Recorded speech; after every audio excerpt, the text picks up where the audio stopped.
When we hear the word inorganic chemistry, we usually think about metals, metal ions, coordination compounds, and their reactions. But when we bring all these concepts into biological system, something very interesting happens. Many biological processes they cannot take place efficiently without the involvements of metal ions. For example, metals such as iron, copper, zinc, magnesium, manganese, all these play very important role in oxygen transport, electron transfer, enzyme catalysis, structural stabilization, and many other biological processes. So the first question we need to ask is, what is a metal ion? What is a metal ion? A metal atom can lose one or more electrons and they form positively charged ion or Cation. for example, iron can exist in +2 state and +3 state. Copper in +2, cobalt in +2, and there are also many biologically important ions like zinc, manganese, magnesium. So all these they are also in +2 oxidation state. So all these are called as metal ions. Because these species has lost electrons, they are positively charged and electron deficient. This electron deficiency is very important for us because metal ions have available orbitals which can accept the electron density from other species. And therefore metal ions they behave as electron pair acceptor and are called as Lewis acids. Now, if a metal ion is an electron pair acceptor, from where does this electron pair comes from? It is from the ligands. The electron pairs comes from the ligands. So what are ligands? A ligand is a molecule or an ion that contains one or more donor atoms with available lone pair of electrons. The lone pairs should be available. It should be available for donation. Okay. So such kind of molecules are called as ligands. Since the ligands donates an electron pair, it is called as Lewis bases.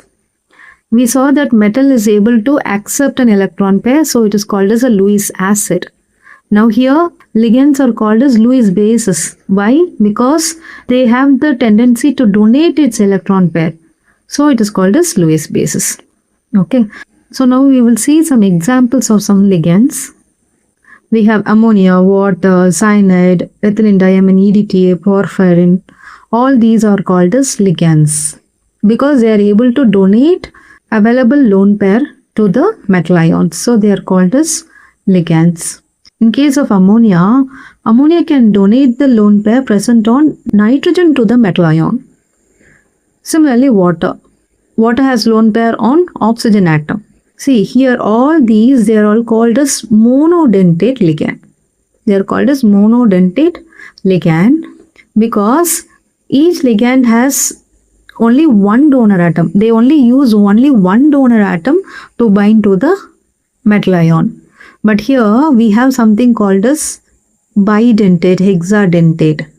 That is like ethylene diamine, we generally represent it as En and it has two nitrogen atoms. All these it has only one donor atoms, but here two nitrogen atoms are present. So it is called as a bidentate ligand. And similarly, EDTA has multiple donor atoms. It has two nitrogen atoms and four oxygen atoms. So totally altogether there are 6 donor atoms here. So it is called as hexadentate.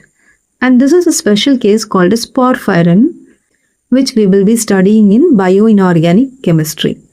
This has 4 nitrogen atoms and it is called as tetradentate ligands. Now we saw about what is a metal ion and what is a ligand. So the basic foundation of the metal ligand bonding is the Lewis acid base interaction. The metal ion accepts the electron pair while the ligand donates the electron pair. So why is this metal ligand interaction important? It is because a free metal ion can be highly reactive, and in biological systems, uncontrolled metal ion reactivity can lead to unwanted reactions and may even damage many important molecules. So when a ligand binds to the metal ion, it donates its electron density to the metal and stabilizes the metal ligand system. Now we can understand why a metal ion and the ligand come together to form a coordination complex. Before coordination, the metal ion is highly positive charge and electron deficient. And after coordination, the positive charge gets reduced and it becomes electron rich. I'm speaking about the metal ion. And therefore, after coordination, electron density is donated to the metal ion and the resulting metal ligand system becomes more stable. But electron donation is not only the reason why coordination complexes are formed. Metal ions have their own specific coordination numbers and preferred geometries. So depending on the metal ion and its electronic configuration, we commonly see coordination numbers such as 4, 6, and geometries such as tetrahedral, square planar, and octahedral. So these metal ions has certain requirements regarding how many donor atoms can surround it and how they should be arranged in space. Ligand satisfies this condition.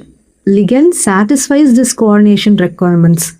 So the nature of the metal ion and the nature of the ligand together determine the coordination number and the geometry of the resulting complex. So coordination is not simply about attaching ligands randomly. It produces a specific and organized coordination environment around the metal. And the important point is stabilization. When ligands donates its electron density to the positively charged metal ion, they help them stabilize the electron deficient metal center. So as a result, the overall energy of the metal ligand system decreases and they become more stable, as I told you.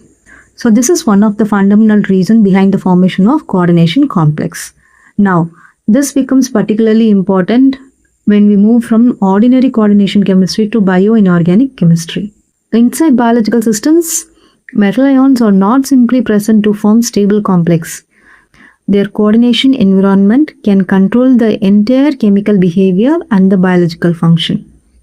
Ligands can stabilize the metal, control its coordination geometry, and also it can influence the ability to interact with other molecules. So ligands play a very important role in determining the properties and the reactivity of the metal center. So when we look at bioinorganic chemistry, porphyrin ring is one of the most important biological ligands. This porphyrin ring, as I told you, has 4 nitrogen donor atoms and it can coordinate with the metal ion, making it a tetradentate ligand. This porphyrin is very important in bioinorganic chemistry because the biological functions of many proteins like hemoglobin, myoglobin, etc. they are closely connected with the coordination of ion by a porphyrin ring system. When we move into bioinorganic chemistry, we find that biological systems use much more specialized rings.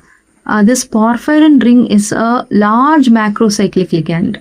There are also other ligands like chlorine, choline, hydrocarbon, etc. But porphyrin is very important among them. We are familiar with hemoglobin, myoglobin, cytochromes, all these catalase, all these words. So all these are proteins where iron containing heme groups are present. What is a heme group? Porphyrin is the ligand. When it combines with iron, that too in +2 state, this complex is called as heme. Okay. That is when Fe2 plus binds to a porphyrin, the complex formed is called as heme.